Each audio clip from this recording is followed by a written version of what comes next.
Telle qu'elle est actuellement formulée, la disposition sur les énergies marines renouvelables paraît restreindre le champ des possibles en ne considérant que la production d'énergie renouvelable en mer à partir du vent. Or, d'autres technologies déjà existantes ou en cours de développement utilisent des ressources naturelles différentes, telles que l'énergie cinétique des courants marins. C'est le sens de cet amendement proposé par ma collègue Madame Pic.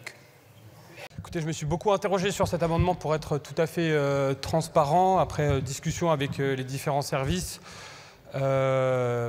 et différentes auditions que j'ai pu mener. On n'est pas pour intégrer les autres énergies dans cette planification. Pourquoi? C'est juste une question de maturité de technologie et de réalité concrète sur le terrain. Aujourd'hui, l'éolien en mer commence à se structurer. Nous avons un premier parc qui est à Saint-Nazaire, de nombreux appels d'offres qui sont lancés sur l'ensemble des façades. On est tout à fait au clair sur ce que nous pouvons faire et où nous devons le faire, à peu de choses près.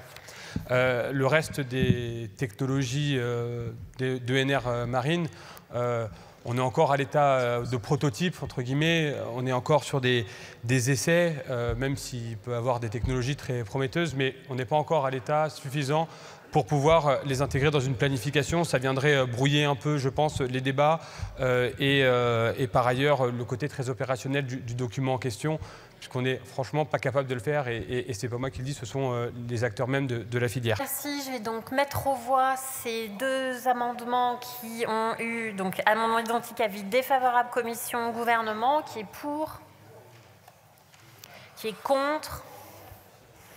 Ils ne sont pas adoptés.